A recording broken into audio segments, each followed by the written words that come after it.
everybody. My name is Leah Hanson. Welcome to today's webinar, the Aging Initiative MCC Scholars. This webinar is coordinated by the Aging Initiative, which is an NIA-funded initiative that bridges the expertise and leadership of two powerhouses for research on multiple chronic conditions, the Healthcare Systems Research Network, or HCSRN, and the Claude D. Older American Independent Centers, or PEPPER Centers. The Aging Initiative is led by Dr. Jerry Gerwitz at University of Massachusetts and Myers Primary Care Institute, along with co-PIs Elise Adams and Jay Magaziner. Before we get started, I need to cover a few technical details. Due to the large number of registrants for today's webinar, we have placed phone lines on mute to reduce audio feedback. So unless you are logged in as a host or panelist, your line is muted. Please make sure you are identified by either name or participant ID, so our webinar host will be able to troubleshoot any problem you're having with audio or other issues. You can find your attendee ID by clicking the small I circle at the top left of the screen. At the conclusion of the presentation, we welcome and encourage audience participation using the QA or chat features of the webinar software to either type your questions or to request to be unmuted to ask your question. When you'd like to interact with the presenter, when you're in your webinar portal, look at the row of circles across the bottom center of the screen. Click on the chat bubble icon until it is highlighted blue. If you have questions for our presenters, please click on the Q&A tab on the right side of the screen and type in the Q&A box. Heather and I will keep an eye out for those questions under the Q&A icon. If you have technical or logistical questions, we ask that you submit those using the chat box that is above the Q&A box. With the chat function, you can choose whether you'd like your comment to be visible to all participants, or you can choose to send the question only to the hosts. We extend a huge thanks to Catherine Anzoni and Chris DeLude at Myers Primary Care Institute, who do amazing work behind the scenes to make these webinars possible. They will be monitoring the chat functions today to help with troubleshooting. And now I'd like to introduce today's speakers. I will start as the first speaker. Again, my name is Leah Hanson. I am a senior investigator at HealthPartners Institute in Minneapolis. Our second speaker is Heather Whitson, who is an associate professor of medicine and ophthalmology and the deputy director of the Duke University Aging Center. Together, Heather and I co-lead the Dissemination Workgroup of the Aging Initiative. Now let's get started. So we're really excited today to introduce you to the Aging Initiative's new MCCs Scholars Program. This program's goal is to create a cohort of emerging leaders committed to pursuing training and collaboration to align their research interests and agendas with issues relevant to health and healthcare of older adults with multiple chronic conditions. Each year, the Aging Initiative will select up to 8 scholars. The scholars will be provided with a scholarship that will provide travel and accommodations for a training workshop. The workshop is going to be held in April of 2019. Actually, the slide is incorrect. So to April of 2019 in Arlington, Virginia. Over the year following this kickoff workshop, the scholars will be participating in 6 webinar-based career development teleconference. The curriculum itself is based on 4 main elements. The first element is the significance of multiple chronic conditions. The second is resources and tools for MCC researchers. The third is enabling meaningful patient and caregiver engagement in MCC research. And the fourth is professional and leadership development for investigators. The MCC Scholars Program aims to foster a nationwide community and mentoring network to both extend and sustain research on multiple chronic conditions. So why MCC's research? So multimorbidity, which is the coexistence of multiple chronic conditions, is the most common chronic condition experienced by older adults. Of people aged 65 years and older, 77% have 2 or more chronic medical conditions. And in clinical trials, patients with multiple chronic conditions are frequently excluded from participating. Older adults with multiple chronic conditions are the heaviest users of healthcare and healthcare services. Of the 12% of Medicare beneficiaries that have 6 or more chronic conditions, they account for 43% of the total spending of Medicare, 50% of Medicare spending for hospitalizations, and almost 70% of post-acute Medicare costs. So one of the key components of MCC's research is the engagement of patient and caregiving partners. Now, I think, can you forward the slide? I think we need the center. There it is. The vision is to engage patients and families in all aspects of research, and this will be one of the 4 areas of the curriculum covered in this MCC Scholars Program. So patients and caregivers will be involved in the training and support of new scientists that are dedicated to studying MCCs, but also be identifying the questions and the outcomes, facilitating research that is of importance to patients and providers, and also at the center of connecting academic and health system researchers. Heather, I'll pass the baton. Okay, so I'll take over here for our last few slides. In addition to these sort of curricular elements and the tangible piece, which is that we will support you and feed you for this 2-day conference, and then provide the webinar-based curriculum in the year following, we hope that there'll be some other sort of intangible benefits of participation in the MCC Scholars network or community. So one is the opportunity for grant review. So one feature of the in-person workshop will be a mock study review, but throughout the year also for those scholars who maybe don't have something that needs a mock review in April, there are opportunities to more informally have either other scholars or other mentors associated with the program to take a look at grant applications. Another is simply just peer collaboration, so expanding your network and growing the opportunity of people who are doing research that has some overlapping interests with your own.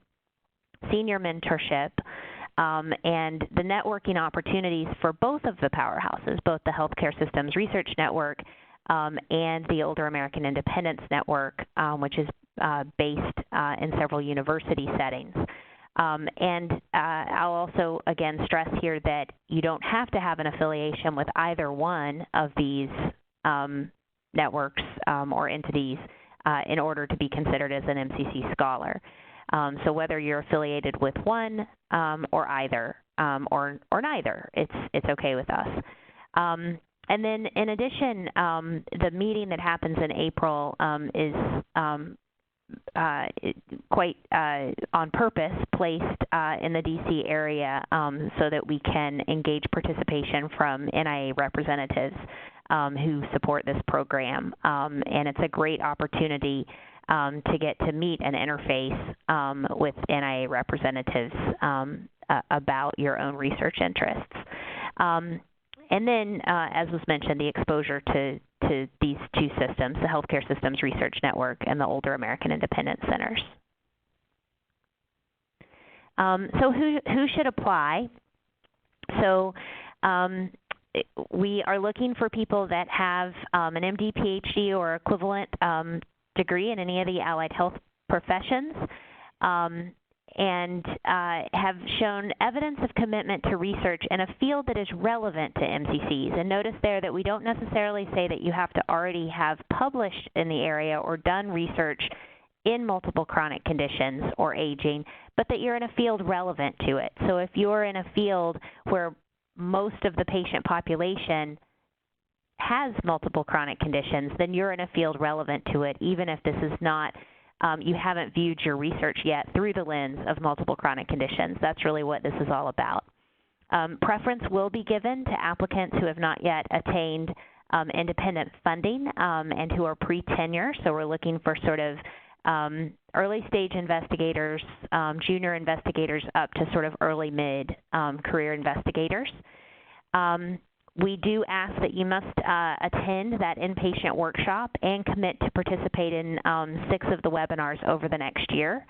And then we're encouraging applications, again, from trainees, early stage investigators, as well as any individual who's from a group that's typically underrepresented in research careers.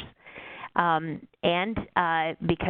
the whole point of this is we're trying to sort of build a cadre and a community. So we would encourage people to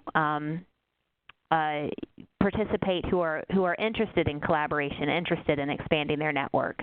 Next slide. So how to apply? So the online application can be found in the link. It is not an onerous application. You'll be asked to upload an NIH-style CV and to give a few short responses, literally 400 words or less. And you can see the prompts there. We'll be asking about your interests, your aspirations related to MCC research, prior accomplishments. Again, in collaborative research in particular, and what are your goals for participating in this program.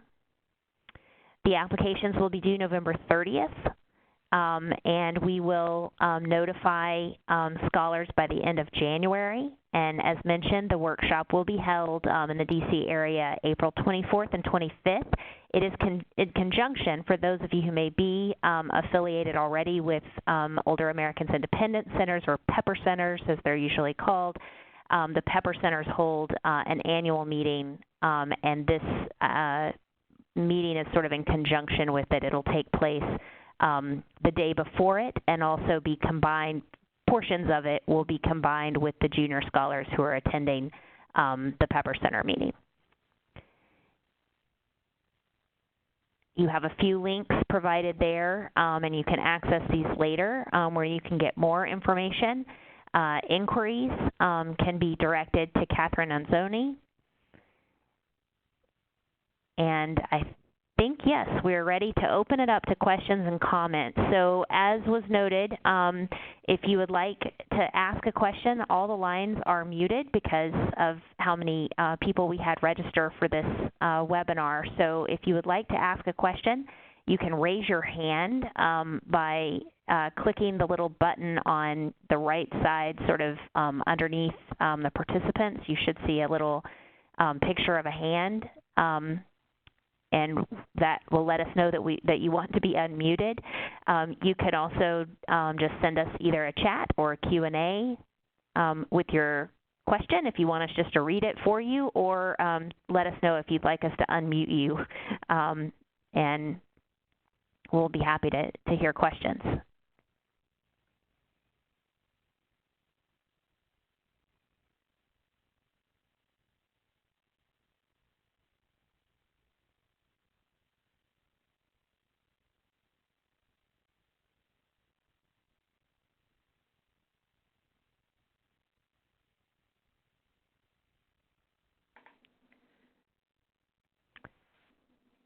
So one thing, go ahead. I say one thing to add is just to say that this Scholars Program is established annually for the next 4 years. So this is our first cycle. There'll be 3 more annually after this. And we have had a question submitted. It was asked, do you have to be working with older adults in order to apply? The answer is no. Again, I think what we'd be looking for when we're selecting this first cohort and then cohorts in the future are people who ultimately have an interest in wanting to know how to work with people with multiple chronic conditions. And not all people with multiple chronic conditions are older adults. So while your risk of having multiple chronic conditions increases as you age, certainly in particular patient populations are at higher risk. So no, you do not have to be working with older adults. I think if you can make the case that your research is relevant to multiple chronic conditions, that that's what we're about. Another question, can postdoctoral fellows apply? Would you recommend for someone to apply during their postdoctoral training or later in their career? So I will say for myself that postdoctoral fellows are eligible to apply for sure, because you have one of those terminal degrees that we mentioned, and we are actually giving some preference to early stage investigators. So my recommendation would be that the postdoctoral time could actually be a very good time to apply. I want to make sure that I'm not speaking out of turn there if either Dr. Gerwitz or Leah has a different opinion, but I would think that postdoctoral fellows should be encouraged to apply. I would echo that answer.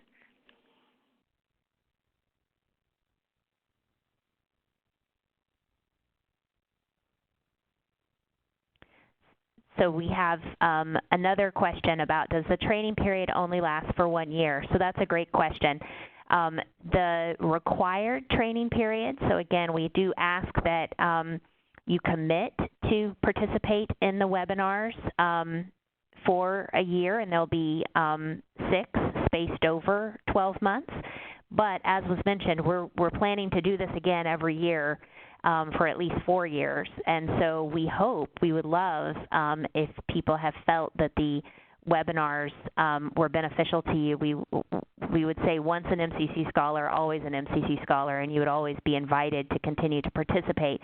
We would also make it clear when webinars in the future, some of them will be sort of curricular in nature, so didactic and providing information that you may have heard in the years past and you may want to skip, although there may be updates. Some of the webinars our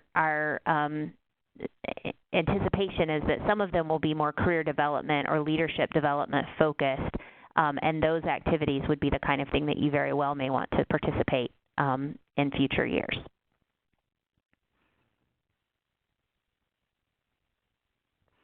There's a question about, can we get a copy of the slides? And yes, we do plan to make these slides available.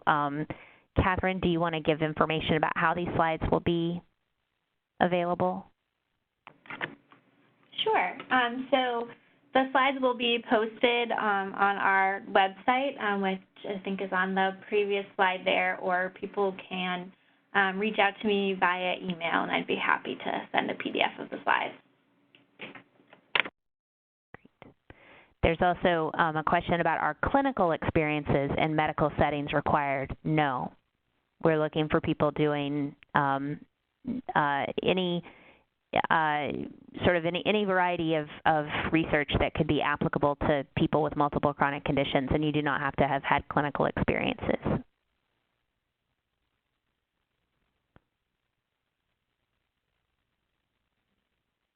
I see our letters of recommendation needed as part of the application process. We did not plan to request those. And is the program open to people outside of the United States? We have had some back and forth about this, and I believe that the answer that we were ultimately given is that we are able to accept applications from people outside the United States.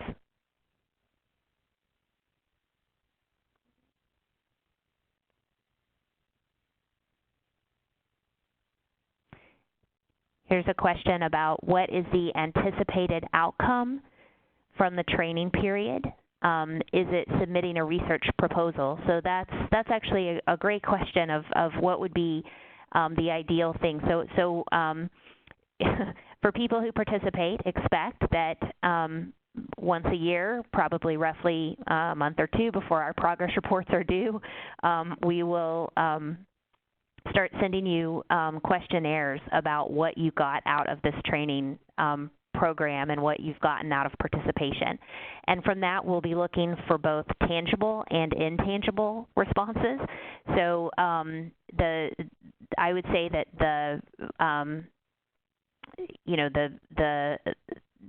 best tangible would be that someone would say that they established a new direction for their research, and that participation in this program enabled either the collaboration that was necessary to take their research in that new direction, or they learned about resources or acquired skills that were necessary, and they successfully competed for a grant, and they got a grant. That would be a great thing.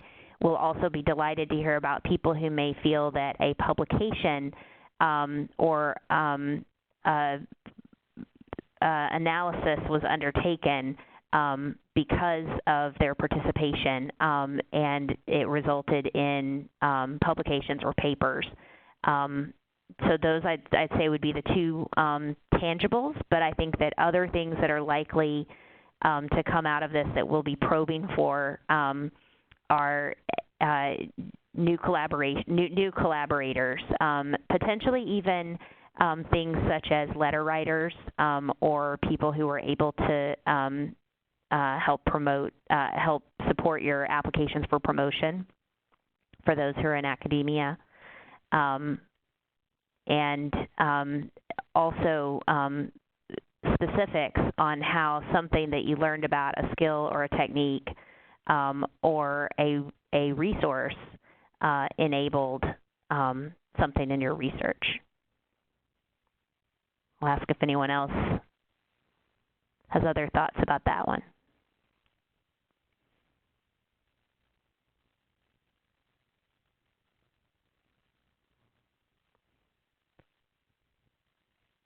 There's also a question about, are you able to provide a tentative program for the MCC Scholars Program so that we are able to describe and set our goals for attending the in-person meeting?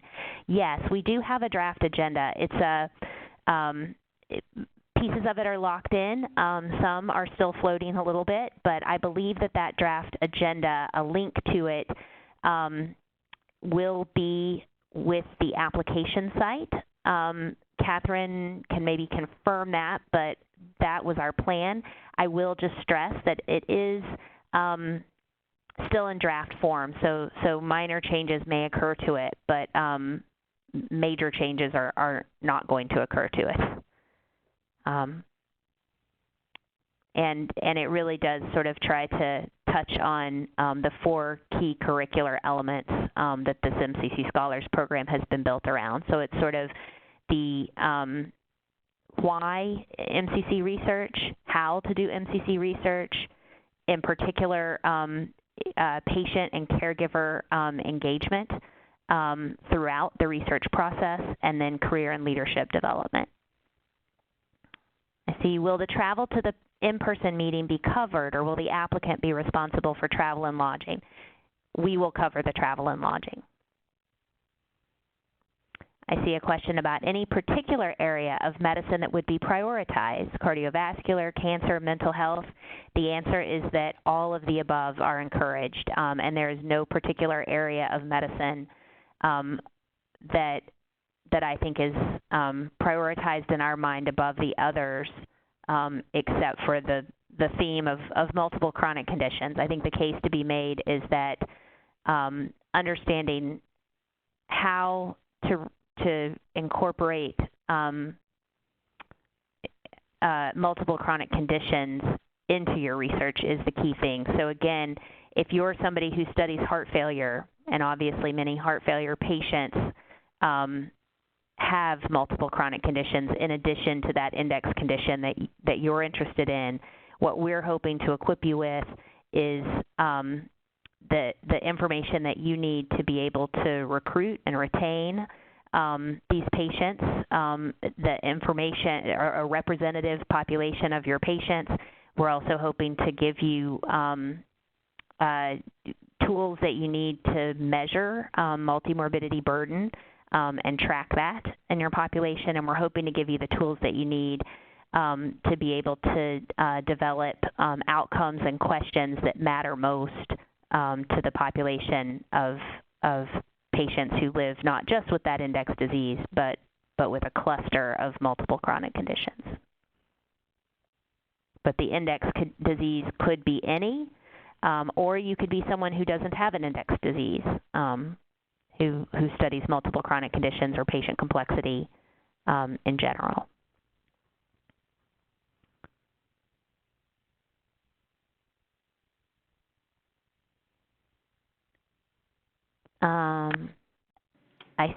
I see another question here that says, thank you for the information on the program. Thank you for your interest in the program.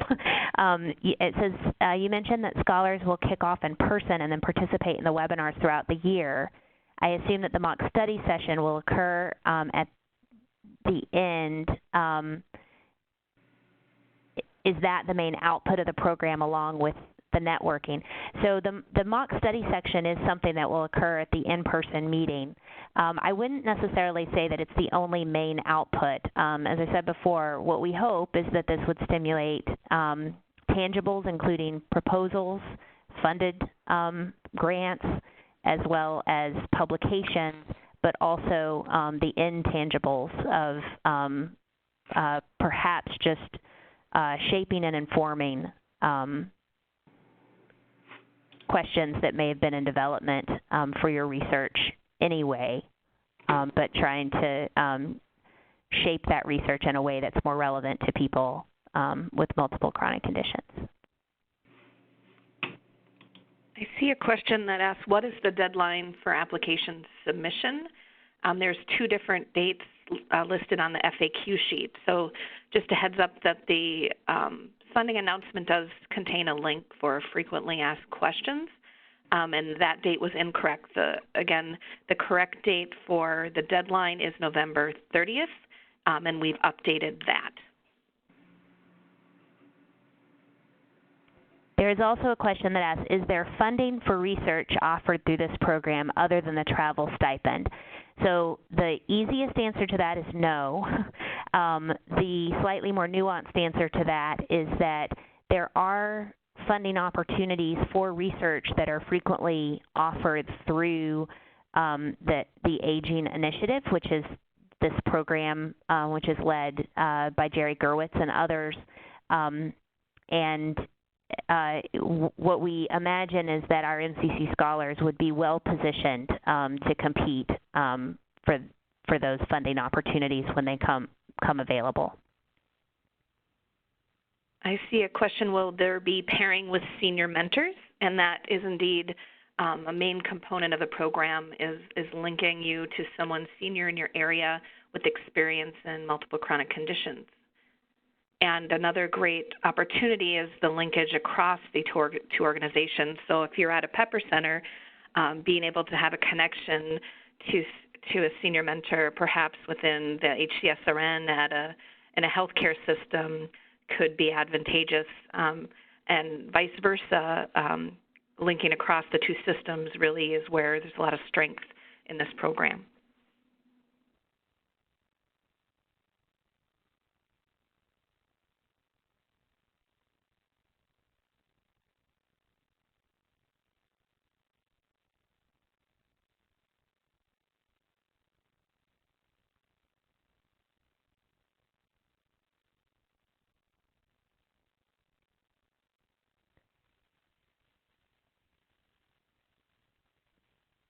Thank you so much for all of these questions. I think that we've addressed all the ones that I'm seeing, and I also am not seeing anyone who has tried to raise their hand. So if you have tried to raise your hand, I apologize. It's not that I'm not calling on you. I'm just not seeing that on my end.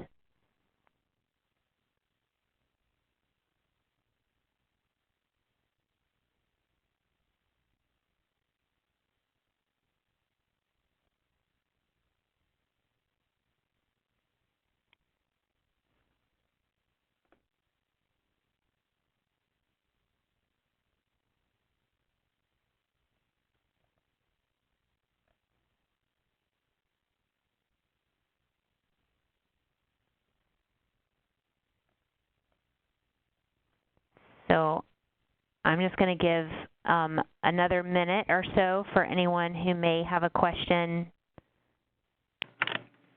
that they haven't submitted yet, but I think that we've been through the questions that I see. So it looks like someone's asked, what are the applicant selection criteria? That question just came in. So thank you for that. So I think that we will certainly be looking for merit in terms of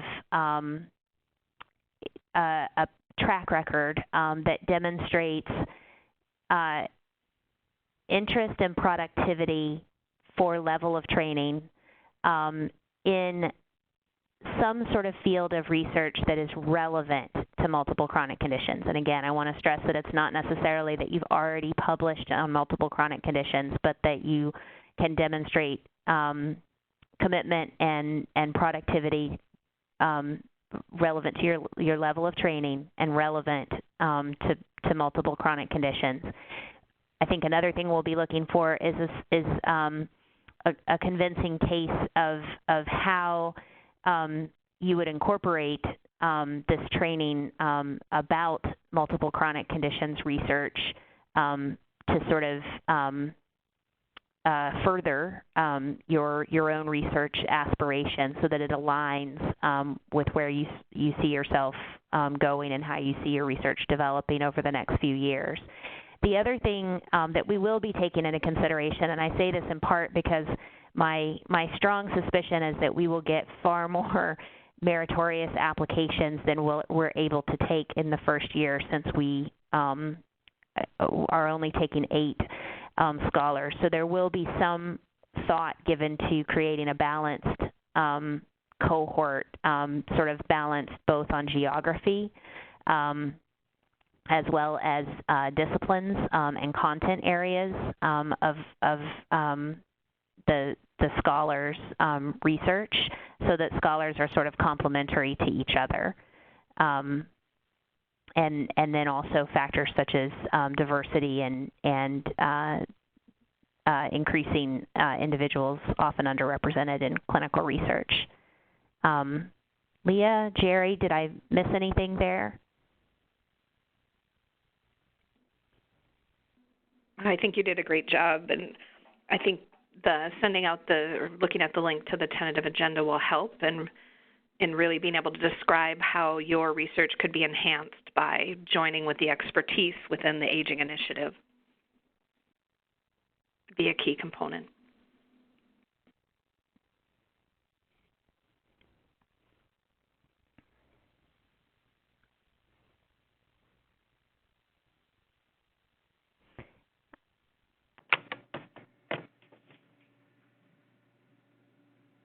And it does look like a few people have asked how many scholars will be selected for the first cohort. I know Heather just mentioned this, but I just want to confirm that number will be 8. And then that we will plan to select another 8 each year for at least the next 4 years, which is our funding period for now. And it looks like there's a question that asks, should the personal statement included in the NIH BioSketch repeat some of the information and the answers on the application form, or should it stand separate from the answers? And I think we had designed this to be as a fairly low burden application, so I think if you submitted your NIH BioSketch as it stands, it does not need to be specific to the MCC's questions that we're asking in the form. Heather, would you agree that would be our approach? I agree, and that you can rest assured that the reviewers will read both of those materials that you submitted, so you don't have to repeat yourself. The reviewers will have the answers to your short answer questions as well as your BioSketch to look at. I see another question that says, if we are not accepted as scholars, are the webinars through the year open? So the Aging Initiative will be hosting open webinars that will be available for all, as they have been, but there will be smaller cohort, more intimate setting webinars that will just be the scholars and mentor community.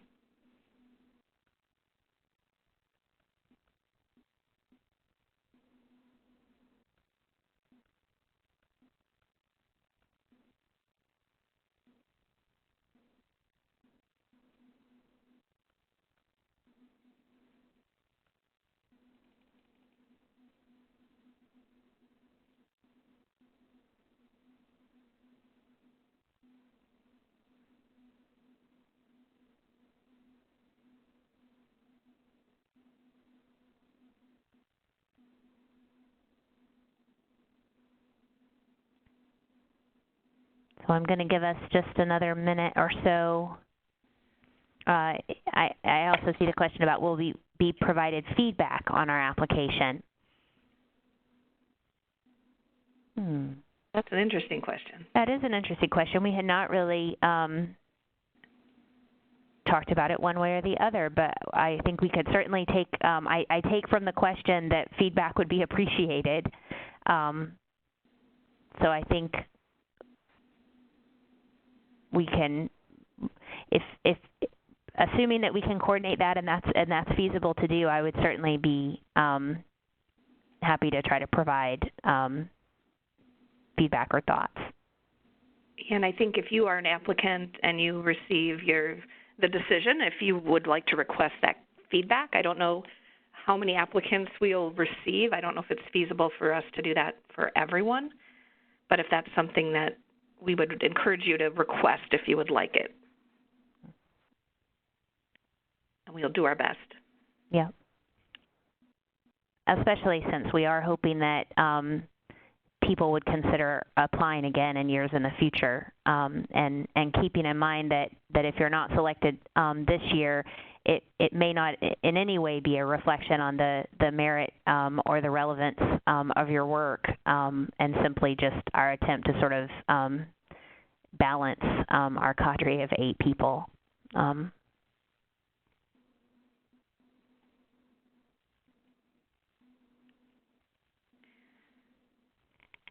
So Heather, I know we have Ben Prince on the line. Did we want to answer in more detail that international applicant question? Or Ben, did you have anything to add about that? I heard earlier that we had gone back and forth with that question, and from what I understand right now, yes, we are able to accept international applications. But we'll stay on top of that, and if any other information becomes available, we'll put that out. But as for now, we are accepting international applications. Great, thank you so much.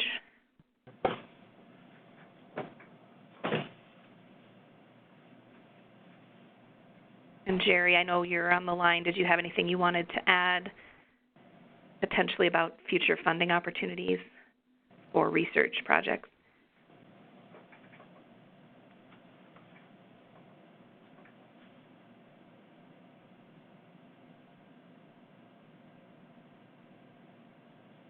Well, maybe more to come on that topic, for sure.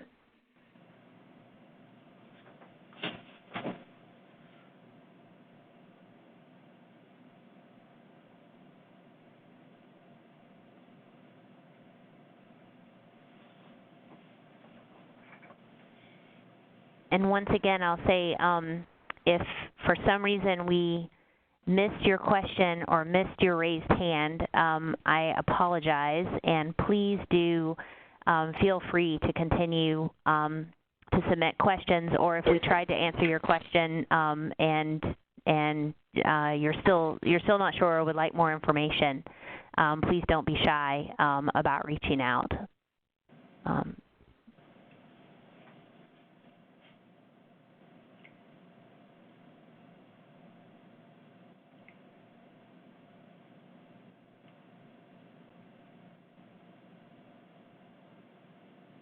Okay, well, since I think we've answered at least all the questions that I see, Leah, Catherine, if you don't see that we're missing any.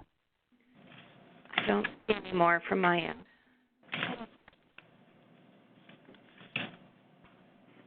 Okay, then I think we'll go ahead and adjourn. And please do feel free to reach out if further questions come up. And thank you so much for your time and interest in this program. We're really excited about launching it.